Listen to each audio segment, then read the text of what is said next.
Alaykoum salam.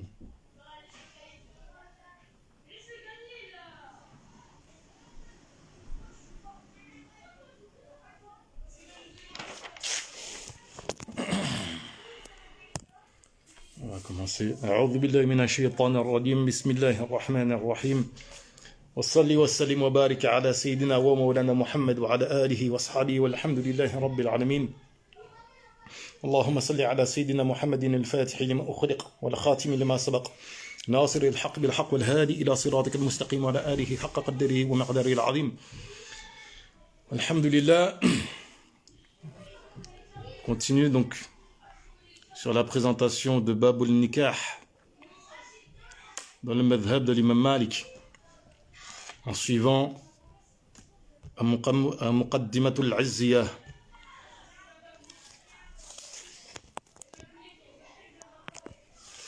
Est-ce qu'on entend mieux là? Et notamment donc, le Cheikh Abul Hassan Al-Shadhili Al-Maliki qui dit نفع الله به وبعلومه ولا يخطب أحد على خطبة أخيه ولا يصوم على صوم أخيه. Donc ici le cheikh nous parle premièrement de la khitba. Il faut déjà définir c'est quoi la khitba. Donc on a parlé en fait de sira.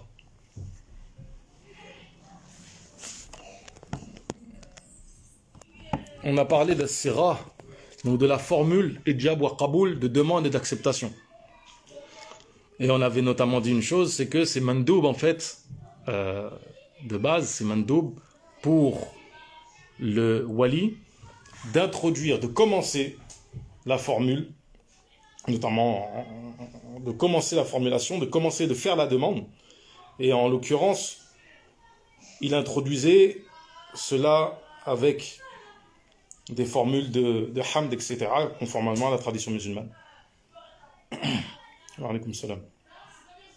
Donc, clairement, le cheikh, ici, il introduit la notion de khitba. Khitba, c'est quoi? Manifestement, c'est ce qui ressemble à ce qu'on appelle aujourd'hui communément un muqabala. Donc, en fait, c'est le cadre qui est donné pour permettre, d'une part, aux deux futurs mariés de se connaître un minimum, de savoir s'ils se plaisent,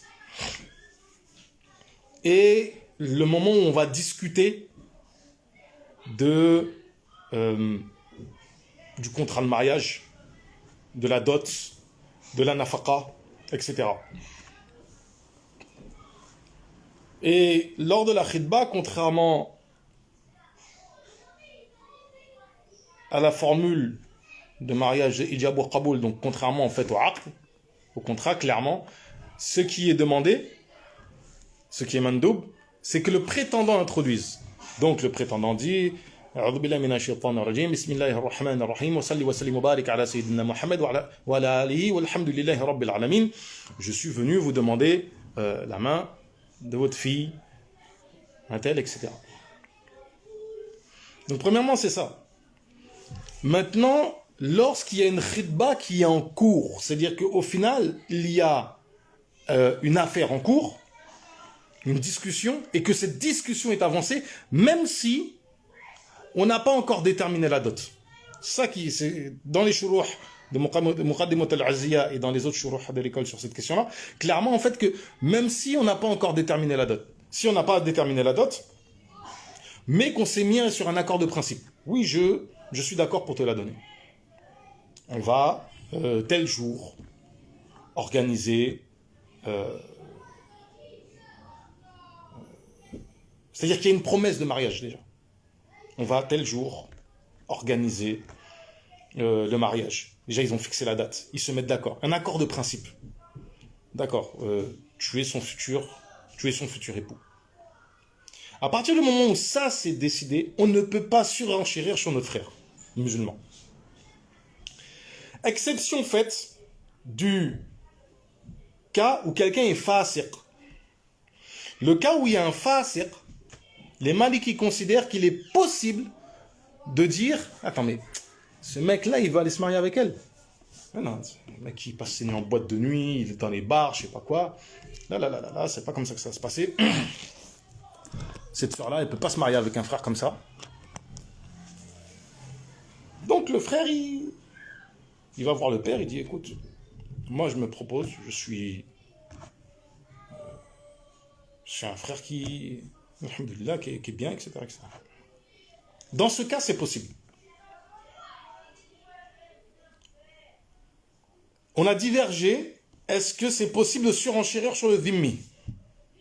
On a divergé, est-ce que c'est possible de surenchérir sur le dhimmi? Et l'avis retenu, c'est que non. On a fait valoir que le kufr est supérieur au fisq, mais on a dit que oui, mais le kufr a été entériné contrairement au fisq. C'est-à-dire qu'on a admis, on a le cas du fasiq, d'accord, par rapport au cas du kafir, il y a une différence dans comment Allah Ta'ala nous établit la relation entre les deux. Donc, déjà, il y a une chose qui est intéressante ici, et qu'on va aborder.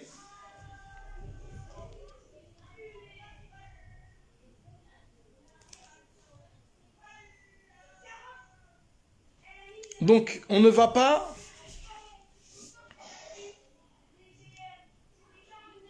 pareil, si le deuxième n'est pas salih, mais il est juste inconnu, c'est-à-dire que son état est inconnu.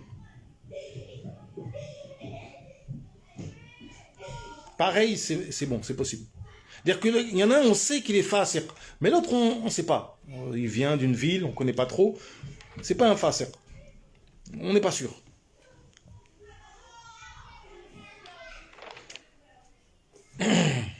Alors, il faut comprendre que cette question-là, il y a quand même des impacts. Un gros impact, c'est qu'on va rompre le mariage s'il y a une promesse de mariage. Qu'il y a une khidba qui vient derrière. Un deuxième vient faire khidba. Et qu'on lui donne la femme. Ce mariage doit être annulé. Sauf s'il a été consommé ou qu'un juge non maliki l'a entériné. Ça permet d'évoquer rapidement une règle qui est que lorsqu'il y a sur des questions où il y a divergence, le décret, le hukm du hakim, yarfa'u l'ikhtilaf, lève la divergence.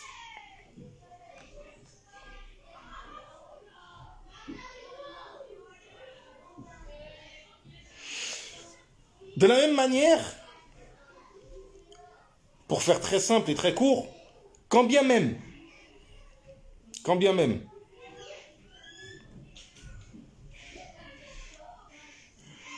le deuxième n'est pas au courant que le premier a fait la khidba, on annule quand même.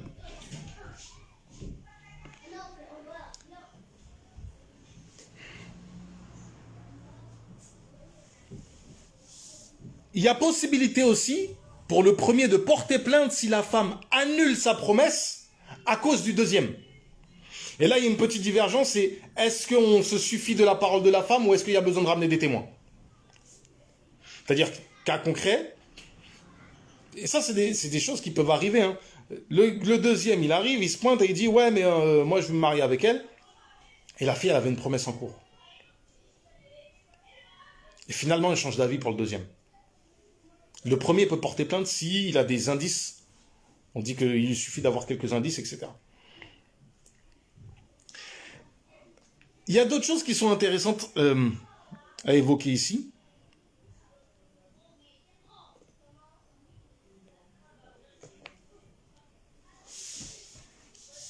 Premièrement, revenir sur sa promesse est makruh. C'est pas haram, mais c'est makruh. Si vous avez une promesse de principe de mariage et revenir dessus, c'est détestable. Parce que vous venez en fait à rompre, c'est pas un serment, mais un engagement. On nous demande de respecter nos engagements en tant que musulmans. La deuxième chose que j'ai oublié de préciser, qui est importante, c'est que seul peut donner une promesse, c'est-à-dire être engagé, le wali, mujbir, et la femme qui est ghayr mujbira qu'on ne peut pas contraindre. La mère ne peut pas donner, l'oncle ne peut pas donner, il n'y a que eux qui peuvent donner, faqat, comme c'est dit dans l'école. On ne peut pas, autre que eux deux, faire de promesses de mariage. Wala yasumu ala sawmi akhi. Ça aussi, c'est quelque chose qui est lié au chapitre du commerce, qui revient en fait, parce qu'il y a une analogie entre les deux. On ne peut pas en fait, s'il y a une enchère qui est en jeu, en cours, et qui est déjà avancée, surenchérir sur notre frère musulman. Donc ici, c'est le même ordre, c'est le même principe.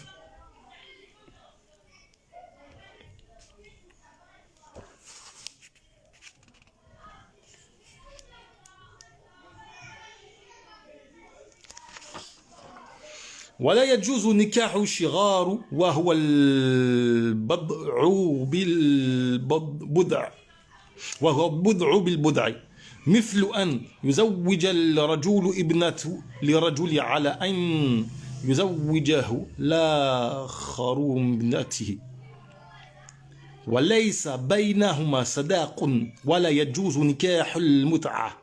Ça déjà on va y arriver après. Donc, le mariage shirar est illicite. Le mariage shirar, c'est... Il y a trois catégories ici qui sont interdites. Il y a le cas où c'est clair, évident, sarih. C'est-à-dire que on va dire clairement, je te marie ma fille contre ma fille. Clairement, tu dis, je te marie ma fille contre ma fille. Je te marie ma fille contre ta fille. Ou ma soeur contre ta soeur, ou ma soeur contre ta fille, etc., etc., etc. C'est-à-dire que on lève la dot.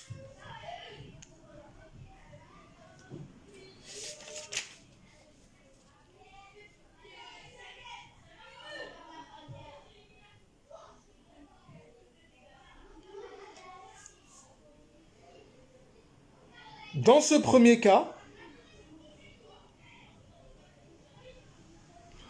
on annule par divorce. Ça implique qu'on reconnaît qu'il y a un mariage.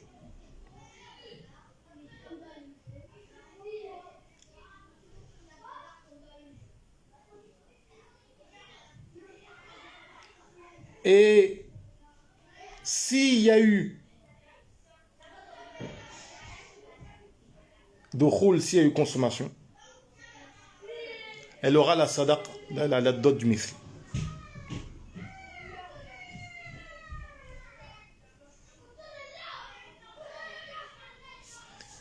Manifestement, on dit qu'il n'aura rien à donner s'il n'a pas consommé. Le deuxième cas, c'est un cas qui est murakkab. C'est-à-dire qu'en fait, le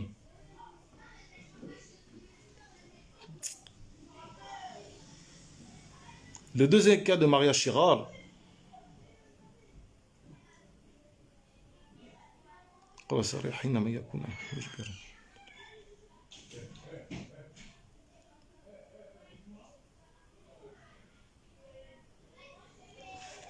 c'est que chacun va évoquer une dot.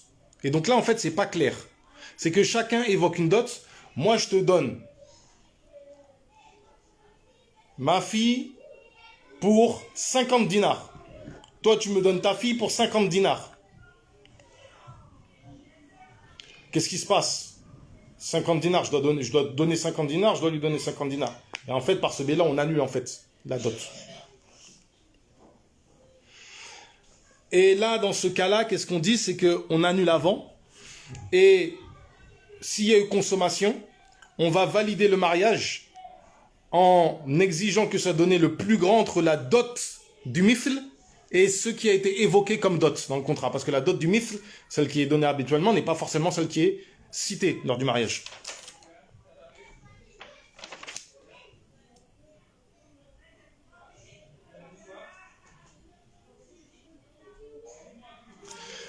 Le troisième cas, qui, au final, le hukm, est comme pour le deuxième cas, c'est que on évoque une dot pour l'une des deux filles, et on dit que pour l'autre, il n'y a rien. Je te donne ma fille pour 50, toi, tu me donnes rien du tout.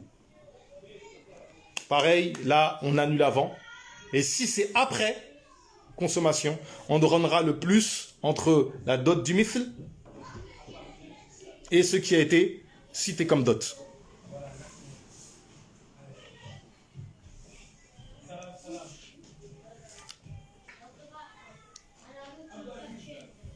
On va, Inch'Allah, conclure sur cet aspect-là, cette question-là, qui va étonner certains qui ne connaissent pas l'école Maliki et qui auraient tendance justement à être critiques de certaines questions,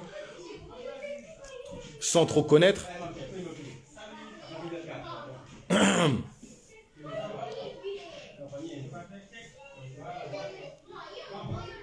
ولا يجوز وليس بينهما صداق ولا يجوز نكاح المتعة وهو نكاح إلى أجل ويفسخ قبل البناء وبعده بغير الطلاق ويجب فيه صداق المثل إلا أن يكون هناك تسمية فلها المسمى ويسقط عنه الأحد ويلحق به الولد وعليها العدة كاملة. Donc là, on va terminer sur ça. Et là, c'est intéressant de comprendre certaines choses. Premièrement, le mariage mut'a est interdit. Le mariage mut'a, qu'on traduit par mariage de jouissance, bon, parce qu'effectivement, il y a l'idée de ta'a, de jouissance, etc. Sachant que l'objectif du mariage, c'est la jouissance. Le premier objectif, c'est celui-là. Mais ici, sa définition, c'est quoi? C'est le mariage dans lequel on va donner un adjal, une période. On se marie, toi et moi, pendant 1 an, et puis au bout d'1 moment, on n'est plus mariés. Ça, c'est haram. Il y a des détails sur certaines définitions, je ne vais pas rentrer dedans parce que c'est assez technique. Enfin, il y a comme des trucs qu'il faut dire.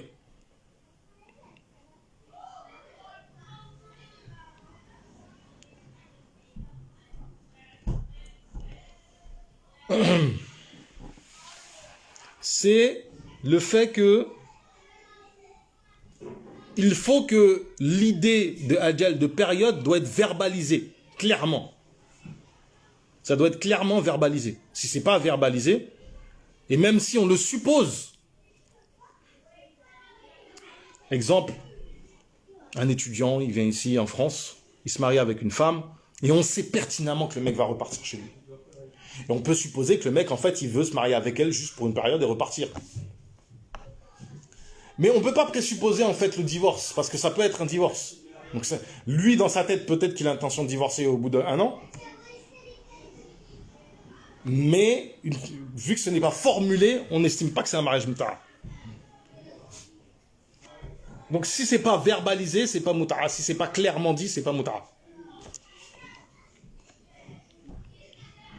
Donc, non seulement on rompt le mariage avant consommation, mais aussi après consommation.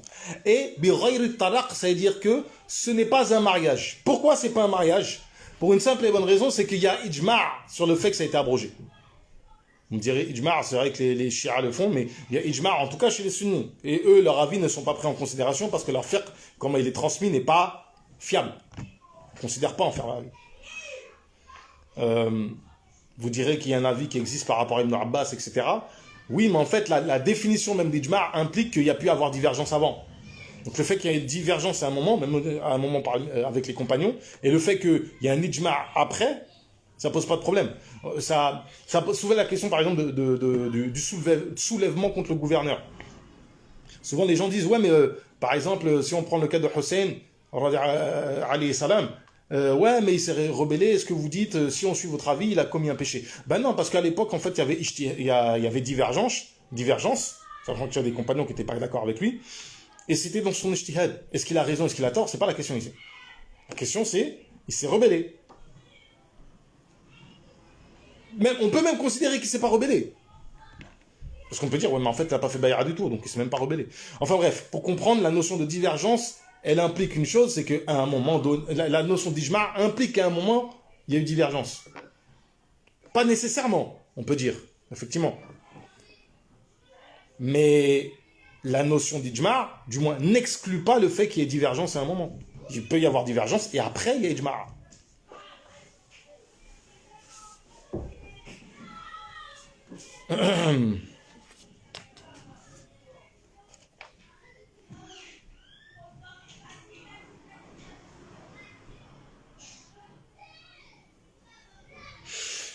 Il est intéressant concernant le mariage shirar qu'on a évoqué juste avant le mariage muta'a, c'est que la condition de réciprocité, je te donne, tu me donnes, doit être claire. Si c'est quelque chose, non. Ben, parce que ça pourrait poser un problème. Je t'ai marié ma fille et puis après on revient, je te marie la mienne. Mon ami, je t'aime, etc. Non, ça on ne peut pas empêcher ça. Alors ce qui est intéressant ici, c'est que c'est du fait qu'il y a ijma'. Mais c'est obligatoire de donner la dot du mifl, sauf si on a évoqué une dot. On lui donnera la dot qui a été évoquée. Et ici, c'est très intéressant. Il est dit clairement qu'il n'y a pas de had. C'est-à-dire ce n'est pas du zina. Le mariage muta'a, chez les Maliki, même s'il y a consensus sur le fait que ce n'est pas un mariage et qu'on rompt cela par divorce, sans divorce plutôt, ben, ce n'est pas du zina. Ce n'est pas du zina. Donc, il n'y a pas de had. Ça implique qu'on rattache l'enfant. C'est l'enfant du père, s'il y a un enfant. يلحق به الولد وعلى العدة كاملة. Ça aussi c'est intéressant parce on va évoquer la question de la idda. Elle aura une idda, c'est-à-dire une période de viduité, c'est-à-dire où il y a un aspect ma'qoul, où on comprend qu'on veut savoir que l'utérus de la femme est vide, et il y a un côté ta'aboud, parce qu'on dit ouais mais il suffit d'une seule écoulement, une seule menstrue pour savoir que il y a période qu'elle n'est pas enceinte. Pourquoi attendre 3 périodes de pureté? Donc en fait il y a un côté ta'aboud, donc on doit s'y conformer quoi qu'il advienne. On y reviendra Inch'Allah. Donc on lui donne la dot, que ce soit la dot du mythe ou la dot qui a été évoquée. On les punit, mais il n'y a pas de had, il y a du tadib, on les punit physiquement, on les corrige, on les met en prison, on les corrige. On rattache l'enfant au père, et la femme a une aïda complète. Qu'est-ce qu'on comprend de tout ça?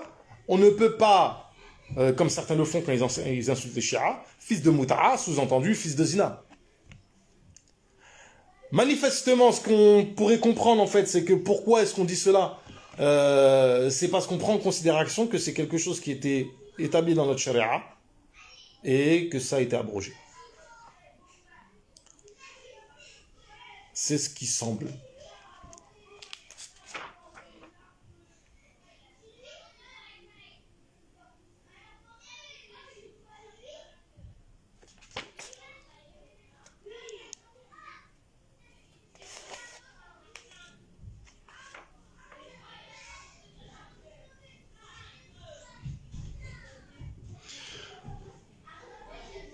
D'ailleurs, c'est intéressant parce que par exemple, Abd al-Samir dit dans son sharh, لكونهم ذا شبهة فقد أجاز المبتدعة.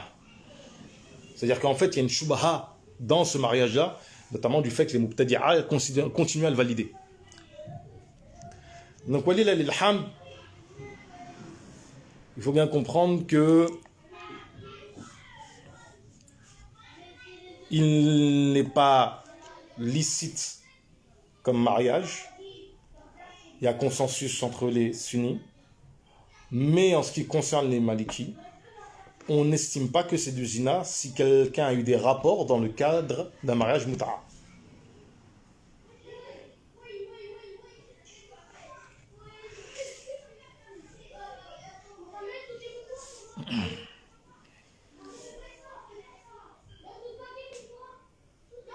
Walillah alhamd, on va s'arrêter là. ربي زدنا علما وعملا وأدبا وفهما وهب لنا يا أكرم في التلاوة خيرا كثيرا منك والحلاوة. اللهم آتنا في الدنيا حسنة وفي الآخرة حسنة وقنا عذاب النار. اللهم صل على سيدنا محمد الفاتح لما أخلق والخاتم لما سبق ناصر الحق بالحق والهادي إلى صراطك المستقيم وعلى آله حق قدره ومقداره العظيم. سبحان ربك رب العزة عما يصفون والسلام على المرسلين والحمد لله رب العالمين.